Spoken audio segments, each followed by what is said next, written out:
نحمده ونستعينه ونستغفره ونؤمن به ونتوكل عليه ونعوذ بالله من شرور أنفسنا ومن سيئات أعمالنا من يهده الله فلا مضل له ومن يضلله فلا هادي له ونشهد أن لا إله إلا الله وحده لا شريك له ونشهد أن سيدنا وسندنا وحبيبنا ومولانا محمدا عبده ورسوله الذي أرسل إلى الناس كافة بشيرا ونذيرا وداعيا إلى الله بإذنه وسراجا منيرا أما بعد فقد قال الله تعالى في كلامه المجيد وفي فرقانه الحميد أعوذ بالله من الشيطان الرجيم بسم الله الرحمن الرحيم يا أيها الذين آمنوا قوا أنفسكم وأهليكم نارا وقودها الناس والحجارة عليها ملائكة غلاظ شداد لا يعصون الله ما أمرهم ويفعلون ما يؤمرون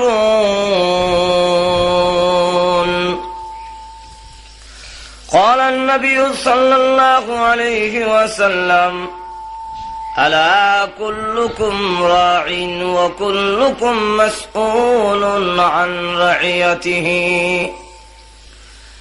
الإمام راع على ملكه والرجل راع على نفسه والمرأة راعية على بيت زوجها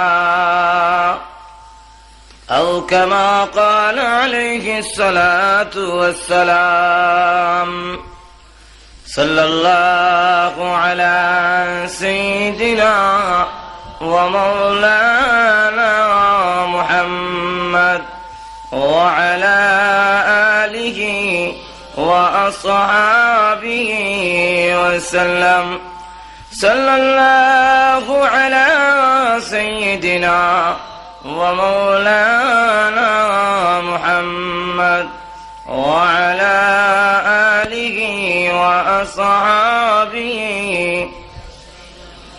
بلغ العلا بكماله كشف الدجى بجماله حسنت جميع خصاله صلوا عليه وآله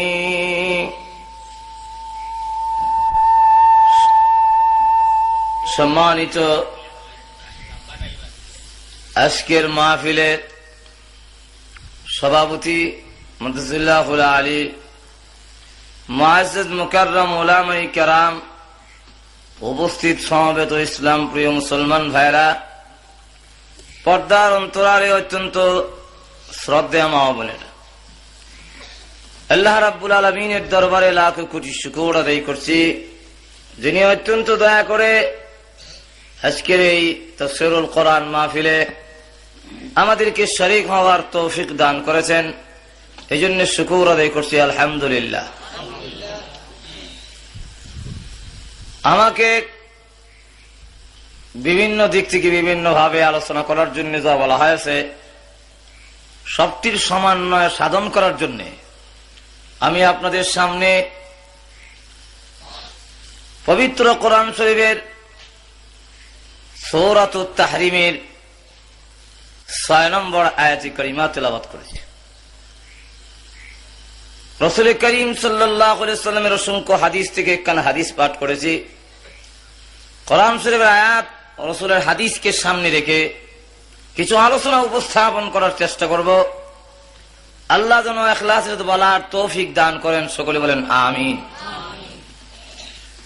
এই সূরাতুত তাহরিমের 6 নম্বর আয়াতে আল্লাহ রাব্বুল আলামিন বলেন, ইয়া আইয়ুহাল্লাযীনা আমানু, হে ঈমানদাররা, কু আনফুসাকুম ওয়া আহলিকুম নারা, নিজেকে এবং পরিবারকে জাহান্নামের আগুন থেকে বাঁচাও। কোন আগুন? ওয়াকুদুহান নাস ওয়াল হিজারা, যে আগুনের ইন্ধন হবে, লাকড়ি হবে, জ্বালানি হবে মানুষ আর পাথর। আলাইহা মালাইকাতুন গিলাজুন শিদাদ, সেখানে মোতায়েন করা আছে ফেরেশতা সমূহ এমন, গিলাজুন শিদাদ, তারা পাষাণ এবং কঠোর। লা ইয়াসুনাল্লাহা মা আমারাহুম ওয়া ইয়াফআলুনা মা ইউমারুন, তারা আল্লাহর হুকুমের বিরুদ্ধাচরণ করে না, নাফরমানি করে না, আল্লাহ যা করতে বলেন তাই করেন। এই হল আয়াতের অর্থ। রাসূল সাল্লাল্লাহু আলাইহি ওয়াসাল্লাম বলেন, আলা কুল্লুকুম রাঈন ওয়া কুল্লুকুম মাসউলুন আন রাইয়াতিহি, প্রত্যেকটি মানুষ রাখাল, দায়িত্বশীল, আর তার দায়িত্ব সম্পর্কে কিয়ামতের মাঠে জিজ্ঞাসিত হবে। আল্লাহর দরবারে তার দায়িত্বের জবাবদিহি করতে হবে। আর একটু ব্যাখ্যা দিয়ে রাসূল বলেন, আল ইমামু রাঈন আলা মুলকিহি, যিনি দেশের ইমাম অর্থাৎ রাষ্ট্রপ্রধান, সে জবাবদিহি করতে হবে পুরা দেশের। ওয়ার রাজুলু রাঈন আলা নাফসিহি, আর প্রতিটি মানুষ তার নিজের দেহের দায়িত্বশীল। ওয়াল মারআতু রাঈয়াতুন আলা বাইতি যাওজিহা, আর প্রত্যেকটি মহিলা আর দায়িত্বশীল হলো তার ঘরের, স্বামীর যে ঘর আছে সেই ঘরের দায়িত্বশীলা। কিয়ামতের মাঠে আহকামুল হাকিমিন, আল্লাহ রাব্বুল আলামিনের দরবারে তার দায়িত্ব সম্পর্কে জবাবদিহি করতে হবে। তাই এবার আসুন, হাদিসের অর্থ বলা হলো, আমরা প্রত্যেকটা মানুষ অনেকেই দোষারোপ করি, কেউ সরকারি দলকে, সরকারকে, কেউ বিরোধী দলকে। আসলে নিজের দোষ মুডুই দেখি না, যেরকম ঠিক না। বর্তমান আওয়ামী সরকার আলিম ওলামার প্রতি নির্যাতন করছে, মাদ্রাসা মসজিদ ইসলামের উপর আক্রমণ করছে, এই দোষারোপ করি মনে করি না। কিন্তু এই আওয়ামী সরকার তারা নিজেরাই কি ক্ষমতায় বসছে না আরো কিছু সহযোগিতা আছে? আরো ধরে কোন আছে কিনা? দোষী কি শুধু তারা না আমরাও আছি? তাহলে একদিকে আমরা খালি শুধু দোষ চাপাইয়ে দেই, কিয়ামতের মাঠে শুধু এদের দায়িত্ব চাপাইয়ে দিয়া বাঁচা যাবে না।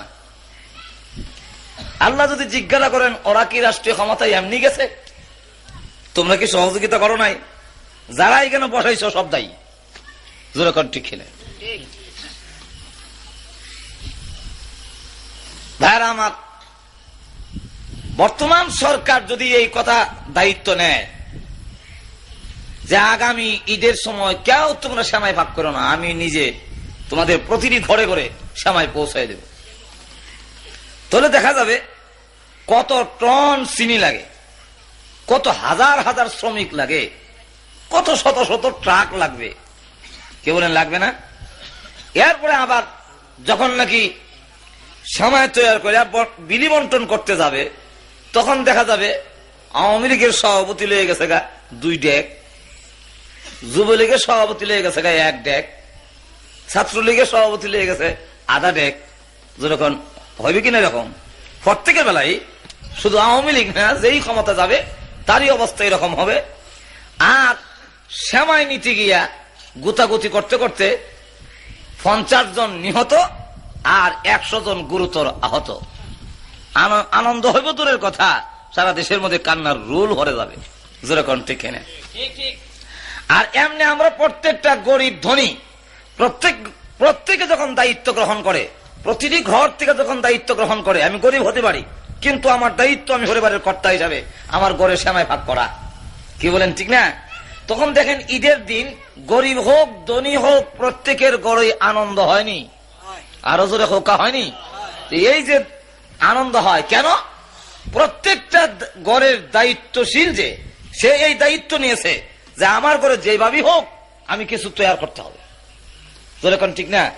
দায়িত্ব নেওয়া প্রতিটি ঘর থেকে দেখা গেছে আনন্দের জোয়ার বয় ঈদের দিন। আর যদি সরকার একা দায়িত্ব নেয়, সকল মানুষ যদি ঘুমায় থাকে, ঈদের দিন দেখা যাবে আনন্দের চাইতে আরো কান্নার রুল পড়ে যাবে। 10 জন নিহত, 20 জন আহত, আর 50 জনের ঠ্যাং নাই, আর 20 জনের আবার দেখা যায় হাত নাই, মুখের চোখ নাই। যেরকম ঠিক না? ঠিক তেমনি ভাবে আমরা প্রতিটা ঘর থেকে ধর্মীয় ব্যাপারে দায়িত্ব গ্রহণ করি, তাহলে প্রতিটি ঘরে ঘরে দেখা যাবে আনন্দের ইসলামের জোয়ার বইব। যেরকম বইব না, বইব না। আর দেখা যায় আমরা সব যদি সরকারের কান্দু দিয়া আমরা মনে করি যে শাস্তি আমার কোন ইসলামের দায় দায়িত্ব নাই, তাহলে দেখা যাবে যারাই ক্ষমতা যাবে আপনাদের 50 জনের ঠ্যাং নাই, আর 100 জনের হাত নাই, আর 10 জন জেল, আর 50 জন দেখা যায় একবার হাসপাতাল মরণাপন্ন। যেরকম ঠিক কিনা? এটা হবেই। এই জন্য আল্লাহ রাব্বুল আলামিন দায়িত্ব দিয়েছেন। কার কোন দায়িত্ব? প্রত্যেকেই দায়িত্বশীল আল্লাহ রাসূল বলেন। আর তার দায়িত্ব সম্পর্কে কিয়ামতের মাঠে আল্লাহর দরবারে জবাবদিহি করতে হবে। আসুন, কার কি দায়িত্ব বলবো না? অসুবিধা হইতেছে? কার কি দায়িত্ব এটা বোঝার দরকার আছে না নাই? আল্লাহ প্রত্যেককে দায়িত্ব দিছেনি না দিছে না? আরো যখন দায়িত্ব দিছেনি, প্রত্যেকের দায়িত্ব আছে। এমন কেউ নাই যে আমার কোনো দায়িত্ব নাই, প্রত্যেকের দায়িত্ব আছে। আল্লাহ রাসূল বলেন, যে মনে করেন এখনো বিয়ে করছে না, পরিবারের কোনো কর্তাও না, তার উপরে কোনো দায়িত্ব নাই, সেও দায়িত্ব এড়াই যেতে পারবে না। আল্লাহ রাসূল বলেন, আর রাজুলু রাইন আলা নাফসিহি, প্রতিটি মানুষ তার মাথার থেকে পা পর্যন্ত এই দেহের রাখাল, সেই দেহের দায়িত্বশীল। কিয়ামতের মাঠে জবাবদিহি করতে হবে। হাত কে দিছেন? আরো ধরে কন। আপনি একটু নিজে চিন্তা করে দেখেন, এই হাত আল্লাহর বিরুদ্ধে খরচ করছেন কিনা? পা কে দিছে? চোখ কে দিল? জিহ্বা কে দিল? বুদ্ধি কে দিল? এখন একটু চিন্তা করে দেখেন যে আল্লাহর এই দেওয়া জিনিস আল্লাহর হককে খাটাইলাম না আল্লাহর বিহককে খাটাইলাম? ভাইরা আমার, কিয়ামতের কঠিন ময়দানে যেদিন নাকি এমন প্রচন্ড গরম এবং সকল মানুষ যেদিন একটি ময়দানে উপস্থিত থাকবে, একটি পা ছাড়া দ্বিতীয় পা রাখার কোন জায়গা নাই, যে যেই পা নিয়ে যেখানে দাঁড়ায় আছে এতটুকু জায়গায় দেওয়া হবে, এর চাইতে বেশি নয়। বাসের মধ্যে উঠিয়া যদি সিট না হওয়া যায় আর কমসে কম জায়গা বেশি পাওয়া যায়, হ্যান্ডেলে ধরে থাকলে মোটামুটি কিছুটা একবার এমনে এমনে, যখন ঠিক না? কিন্তু যদি এমন ভিড় হয় যে নরবার সরবার জায়গা হয় না, কষ্ট বেশি হয় না কম হয়? কিয়ামতের কঠিন ময়দানে এমন ভিড়, যার যতটুকু পার নিচে মাটি আছে এতটুকু জায়গায় দেওয়া হবে, এর চাইতে বেশি জায়গা নাই। 2 নম্বর হল সূর্যের গরম, জাহান্নামের আগুনের গরম। সূর্যের গরম এমন ভাবে লাগে 500 বছর দূরের রাস্তা থেকে জাহান্নামের আগুনের গরম লাগবে। হুজুর সাল্লাল্লাহু আলাইহি সাল্লামের কাছে জিবরাইল হাজির হয়েছে। আল্লাহর হাবিব বলেন, মান আনতা, তুমি কে? জিবরাইল আলাইহিস সালাতু ওয়াসসালাম বলেন, আনা জিবরাইল, আমি জিবরাইল। আল্লাহর হাবিব বলেন, মান আনতা, তুমি কে? জিবরাইল আবার ডাক দিয়ে বলেন, আমি জিবরাইল। আল্লাহর হাবিব বলেন, মান আনতা, তুমি কে? জিবরাইল আলাইহিস সালাতু ওয়াসসালাম আবার বলেন, আমি জিবরাইল। এবার ডাক দিয়ে বলেন, আল্লাহর নবী, আমি তো একবার দুইবার নয়, আপনার কাছে অনেকবার এসেছি, আপনি কি আমাকে চিনেন না? আমাকে বারবার কেন প্রশ্ন করেন? আল্লাহ হাবিব ডাক দিল, জিবরাইল বহুবার তোমাকে দেখেছি সুন্দর নুরানি চেহারা, কিন্তু আজকে যখন আমার সামনে তুমি দাঁড়ালা তোমার চেহারা এমন কালো, যার এমন কালো দেখা যায় যার বলে চিনতে অসুবিধা হইতেছে। জিবরাইল আলাইহিস সালাতু সালাম ডাক দিয়ে বলেন, আল্লাহর হাবিব গো, কেন গো আমি আজকে কালো হইলাম জানেননি? আমি আজকে আপনার কাছে আসার সময় যে রাস্তা দিয়ে আপনার কাছে এসেছি, এই রাস্তাটা হলো জাহান্নাম থেকে 500 বছরের দূরে রাস্তা দিয়ে আপনার কাছে আসলাম। তখন জাহান্নামের একটা গরম হাওয়া আমার দেহে লেগেছে, ওই জাহান্নামের গরম হাওয়া লাগায় আমার সমস্ত দেহ কালো হয়ে গেছে।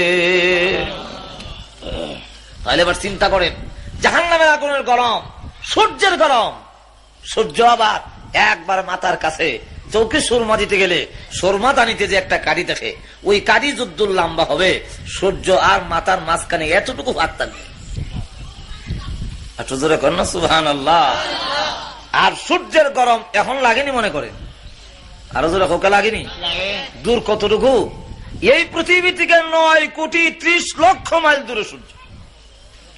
আল্লাহ রাসূল বলেন, বর্তমানে যা হওয়ার আছে সূর্যের, কিয়ামতের কঠিন ময়দানে তার চাইতে আরো 70 গুণ হওয়ার বাড়ায় দেওয়া হবে। এখন বর্তমানে হওয়ার কি পরিমাণ আছে? বিজ্ঞানীরা বলেন বর্তমানে সূর্যের হওয়ার হল 6000 সেলসিয়াস বা সেন্টিগ্রেড, 6000 হওয়ার আছে। কিয়ামতের কঠিন ময়দানে যদি আরো 70 গুণ বাড়ায় দেওয়া হয়, তাহলে সূর্যের হওয়ার কি পরিমাণ বাড়বো? সুবহানাল্লাহ বলবেন না? নিচের জমিন আবার তামা, যেরকম কি মাটি হইলে তো আচ্ছা গরমটা একটু কম লাগতো, তামা হওয়ায় গরম আরো বেশি লাগবে। এখন এই ভয়ানক অবস্থায় আল্লাহ যখন রিমান্ড শুরু করে দিবে, ভিতর থেকে সব জবান বন্ধ, হাতে কথা বলবে, পায়ে সাক্ষী দিবে, রুমের গুড়ি গুড়ায় কথা বের হয়ে আসবে, তখন সবগুলো বলতে থাকবে, জিজ্ঞাসা করা হবে, ইন্নাস সামআ ওয়াল বাসারা ওয়াল ফুআদ কুল্লু উলাইকা কানা আনহু মাসউলা। আল্লাহ রাব্বুল আলামিন কি বলবেন? বান্দারা চোখের জবাব দাও, কানের জবাব দাও, হ্যাঁ আল্লাহ অন্তরের জবাব দাও। এক কথা, আমি যত নিয়ামত দিয়েছিলাম ওই নিয়ামত গুলো কোন খাতে ব্যয় করেছো এর জবাব দাও। শুধু তা না, হাদিস শরীফের মধ্যে আরো উল্লেখ আছে, আল্লাহ রাসূল বলেন, লা তাজালু কাদামা ইবনে আদামা হাত্তা ইউসআলা আন খামসিন ওয়া আন উমরিহি ফিমা আফনা। আল্লাহর হাবিব বলেন, তখন তার করে জিজ্ঞাসা করা হবে, গোটা জিন্দেগি কোন খাতে ব্যয় করেছো জবাব দাও। তোমার মাথার থেকে পা পর্যন্ত হাতের রাখালি, হাতের দায়িত্ব তোমার কাছে দেওয়া হয়েছিল, নাকের দায়িত্ব তোমার কাছে দেওয়া হয়েছিল, কানের দায়িত্ব তোমার কাছে দেওয়া হয়েছিল, চোখের দায়িত্ব তোমার কাছে দেওয়া হয়েছিল, মেধা বুদ্ধির দায়িত্ব তোমার কাছে দেওয়া হয়েছিল, পায়ের দায়িত্ব তোমার কাছে দেওয়া হয়েছিল, অন্তরের দায়িত্ব তোমার কাছে দিয়েছিলাম রে বাংলা। এখন বলো, চোখ দিয়ে তুমি কি দেখেছো? সারা জীবন টেলিভিশন দেখলেন, সিনেমা দেখলেন, এই চোখ দিয়ে গুনার কাজে ব্যবহার করলেন। এখন জবাব দাও, কোন খাতে ব্যয় করেছো? নাক দিয়ে তুমি কি গ্রাণ নিয়েছো? হাত দিয়ে তুমি কি করেছো? পা দিয়ে তুমি কি করেছো? বাংলা অন্তরে কি চিন্তা করেছো, কি পরিকল্পনা করেছো? সবটির জবাব না দেওয়া পর্যন্ত 50,000 বছর দাঁড়ায় থাকতে হবে, এর ভিতরে একটা পাও লড়াবার পারমিশন দেওয়া হবে না। এখন জবাব দাও। আপনারা কি মনে করছেন যে এমনি ছেড়ে দেওয়া হবে? ঘুমে গেছেন? দুনিয়াতে আইলেন আর গেলেন, খাইলেন, এরপরে আল্লাহ বুঝি এমনি সৃষ্টি করছে। আল্লাহ অন্য আয়াতে বলেন, আবাসিবতুম আন্নামা খালাকনাকুম আবাসান ওয়া আন্নাকুম ইলাইনা লা তুরজাউন। আল্লাহ রাব্বুল আলামিন বলেন, তোমরা কি মনে করেছো আমি অনর্থক সৃষ্টি করেছি? তোমাদেরকে এমনি ছেড়ে দেওয়া হবে? একদিন জবাবদিহি করতে হবে। কি বলেন, ঠিক কিনা? আরো যারা করেন ঠিক কিনা? ওই দিন দায়িত্ব সম্পর্কে আল্লাহর দরবারে জিজ্ঞাসিত হবে। এখন তোমার দায়িত্ব সম্পর্কে জবাব দাও। তুমি কোনো দায়িত্ব নাই, মেম্বারও না, চেয়ারম্যানও না, এমপিও না, পরিবারের কোনো কর্তাও না, গ্রামের কোনো সর্দারও না। এখন নিজের মাথার থেকে পা পর্যন্ত এই দেহের রাখালি তোমার হাতে ছিল তো? যেরকম ছিল না? আমি ইচ্ছা করলে গুনার কাম থেকে, আমি চেষ্টা করলে, বান্দা যখন গুনার কাম থেকে বাঁচার জন্য চেষ্টা করে, সার্বিক ক্ষমতা যখন প্রয়োগ করে, আল্লাহ বলেন তুমি যেখানে অপারক হও, আমি আল্লাহ তখন তোমাকে সাহায্য করবে। আর তুমি যদি গুনার কাম করার জন্য কিছু ইচ্ছা করো, এটা তো আবার সহযোগিতা আছে, করতে পারো, যখন সুযোগ আসেনি, আরো যখন আসেনি না নাই, আল্লাহ সেই সুযোগ দিয়ে রেখেছেন। এখন এই অবস্থায় ভাইরা আমার, যেমন দেখেন ইউসুফ নামে এক ছেলে, কি নাম? ইউসুফ। তো তাকে বলা হয় ইউসুফে সানি, দারুন দেওবন্দ মাদ্রাসায় পড়ে। ইউসুফে সানি মানে ইউসুফ আলাইহিসসালামের মতো সুন্দর। এই ছেলে যখন কিতাব নিয়ে মাদ্রাসায় যায়, তো এক বাড়ির কাছে দিয়া যায়, এক জমিদার মেয়ে এই সুন্দর ছেলে দেখে তার প্রতি লোভ হয়েছে। যেভাবেই হোক তাকে প্রলোভন দিয়ে বাড়িতে নিছে, যে একটু পানি ভরা দিবেন, আপনি একটু বাড়িতে আসেন, আমাদের জমিদার মেয়ে আপনাকে একটু ডাকছে। এইভাবে প্রলোভন দিয়ে বাড়িতে নিয়ে ঘরের দরজা বন্ধ করে নিছে। বন্ধ করে তার যা বলার সেই বলতেছে, যদি এখন আমার আর্য আকাঙ্ক্ষা তুমি পূরণ না করো, তাহলে আমি এখন চিৎকার দেব, তোমার বাঁচার কোনো উপায় নেই। এই ছেলে দেখলো এখন আমার বাঁচার আর কোনো উপায় নাই। শেষ পর্যন্ত বলল যে আমার তো সেটা একটা সিফা মারছে, লেট্রিনে যেতে হবে। ঠিক আছে, লেট্রিন দেখাই দিছে, কেন যাও। সেই লেট্রিনে গিয়া যে কোনো ভাবি হোক একটু পায়খানা নাকে লাগাইছে, কিছু মাথা লাগাইছে, কিছু শরীর লাগাইছে। গুনার থেকে বাঁচার জন্য এই কৌশল অবলম্বন করছে। এটা কি সহজে লাগাইতে মন চায়? পায়খানার গন্ধ কি ভালো লাগে? আরো যখন ভালো লাগে, তো যেই মাত্র শরীরে পায়খানা লাগাই আগে মহিলার কাছে হাজির হয়েছে, এমনি আরেকটা খাচ্ছিল মৌলবি ধরে আনছি, এটা শরীরের চামড়া সুন্দর হইল, এটা ভালো না, দিছে বিদায় করে। সে তখন দৌড় দিয়ে ঘরতে বাইরে, আল্লাহ পায়খানার উচিলায় গুনার কাম থেকে বেঁচে গেলাম। এই পায়খানা যদি আমার গায়ে লেগেছে, সাবান দিয়ে ধুইলে পরিষ্কার হবে কিনা, কিন্তু যদি জিনা করতাম আমার গায়ে যে নাপাক লাগতো, এটা জাহান্নামে আগুন দিয়ে ধৌত করা হইতো। তো জাহান্নামের আগুন দিয়ে ধৌত করার চাইতে দুনিয়ার পানি আর সাবান দিয়ে ধুইলাম ভালো না? আরো যখন ভালো না। এখন দৌড়ে গিয়ে একটা হাউসের মধ্যে পইরা সাবান দিয়ে ভালো করে গোসল গোসল কইরা শেষে যখন নাকি ক্লাসে গিয়ে বসছে, তো তিনি হুজুর, তিনি হাদিস পড়ান আর মাঝে মাঝে বলেন, আমার নাকি কেন যেন বেহেশতের সুঘ্রাণ লাগতেছে। ছাত্র তো তখন মনে মনে ভাবতেছে যে আমি যে পায়খানা লাগাইছি, মনে হয় কোথাও কোনো সিবা চাপায় পায়খানা রয়ে গেছে, দুর্গন্ধ লাগতেছে, আর হুজুর উপহাস করিয়া কিরি শেষ করে কইতেছে যে জান্নাতের সুখ লাগতেছে। সে খালি মাথা নিচের দিকে নেয়, হঠাৎ করে হুজুর ডাক দেয়, তোর মাথা নিচের দিকে কেন ওঠা। সে যখন দাঁড়াইছে দেখে তার শরীর থেকে মেসকাম্বর ঘ্রাণ বেরোচ্ছে। তখন ডাক দিয়ে বলে, আসল উদ্দেশ্য বল।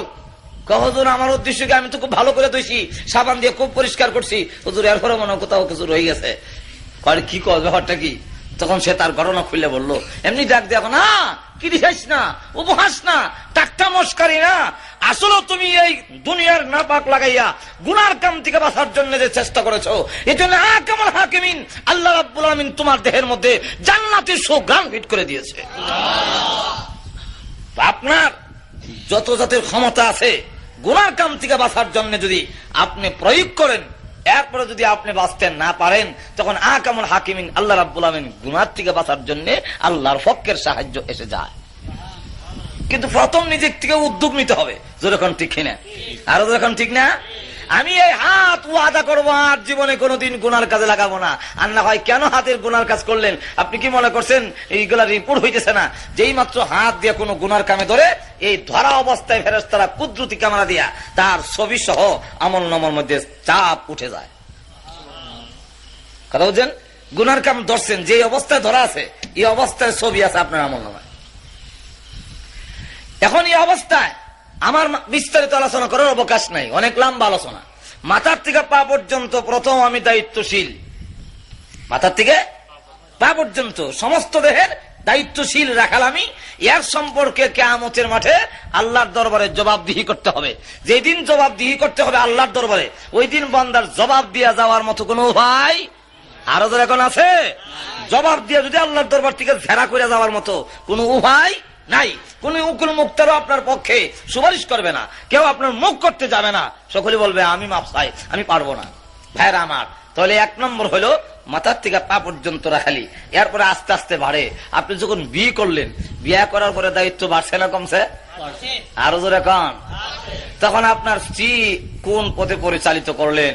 মার্কেটে গেল, টাউনে গেল, সিনেমাত গেল, আরেক বন্ধুর হাত ধরে ক্লাবে চলে গেল, আপনি কোনোদিন কিছু বাঁধলেন না, কিছু বললেন না, এর জন্য আপনার জবাবদিহি করতে হবে। যেরকম ঠিক না? যদি এই দায়িত্ব পালন না কইরা ছেলে সন্তান যখন হয় তখন দায়িত্ব আর একটু বাড়লো। ছেলেগুলোর দায়িত্ব পালন না কইরা 15 বছর পর্যন্ত প্রত্যেকটা বাবার দায়িত্ব আছে। যেরকম আসেনি না নাই? 15 বছর পর্যন্ত আপনি তাকে সঠিকভাবে পরিচালিত করার পরে যদি সে পথ হারা হয়, এর জন্য একজন বাবাকেও জিজ্ঞাসা করা হবে না। কথা বুঝছেন? আর 15 বছরের ভিতরে যদি আপনি চেষ্টা না করে থাকেন, এই ছেলে যত হাইজেক করবে, যত জিনা করবে, যত চুরি করবে, এর একটা অংশ আপনার আমলনামায় যোগ হবে। এর জন্য কবরে যদি চলে যান, আপনার আমলনামায় কবরও গিয়ে ফিরা যোগ হইবে। আর দুনিয়া থাকতে মসজিদে যখন গিয়া কান্দে, আল্লাহ আয় আল্লাহ রাব্বানা যালামনা, আয় আল্লাহ আর গুনাহ করব না, আল্লাহ ডাক দেখো ভাই, তোর মসজিদে আইতে বলতে গে, তুই আমার গোড়া আসলি গে? তুমি আমার দরবারে কাঁদছো রাব্বানা যালামনা, আল্লাহ গুনাহ করবে না। তোমার মেয়ে কোথায়? তোমার ছেলে কোথায়? তোমার স্ত্রী কোথায়? এর জন্য তোমার ওইগুলো আদায় করে এরপরে আমার দরবারে কান্দো। আর তুমি একা শুধু রাব্বানা যালামনা বলে কাঁদতেছো, কিন্তু স্ত্রী তুমি ইচ্ছাকৃত ভাবে বেপরদা ছেড়ে দিয়েছো, তুমি ইচ্ছাকৃত ভাবে তোমার সন্তানকে সন্ত্রাসী কার্যকলাপে নিযুক্ত করে দিয়েছো, তুমি ইচ্ছাকৃত ভাবে তোমার মেয়েকে এইভাবে উলঙ্গ অবস্থায় ছেড়ে দিয়েছো। এখন এই অবস্থায় তুমি কান্দো, তোমার কান্দার আমি আল্লাহর কোনো প্রয়োজন নাই। এমন না যে তুমি না কানলে আমরা তো মনে করেন আমাকে মালিশ করতে হবে। এক সময় আসবে এমপিরা যখন, আজকে যদিও আমাদের গায়ে হাত, কিছুদিন পরে দিব পায়ে হাত। যেরকম দিবে কিনা? আরো যেরকম দিবে না? আজকে যদিও তারা খুব ক্ষমতা, হ্যান করবে ত্যান করবে, কিন্তু সামনে কয়েক মাস পরেই আবার এসে পাও ধরবো। যেরকম ধরবো না, ধরছো না? আমার ধরতে হবে, কারণ আমার কাছে সে মুখাভিকি, আমি ভোট না দিলে সে এমপি হবে না। যেরকম ঠিক না? কিন্তু আল্লাহ রাব্বুল আলামিনকে সেজদা না দিলে আল্লাহ আল্লাহ থাকবে না, নাউযুবিল্লাহ, এমন না।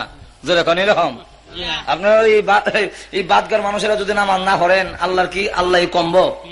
আর যেরকম কামবে, তাহলে আল্লাহ তোমার এই জাতের গোলামির কোন মুখাপিকি নয়। এই জন্য আসুন, তারপরে আপনার পরিবার যখন হইলো, পরিবারের দায়িত্ব আসলো, এইভাবে আস্তে আস্তে যখন নাকি একজন মহিলার কি দায়িত্ব হবে, সেই দায়িত্ব কোরআন হাদিসে দেওয়া আছে।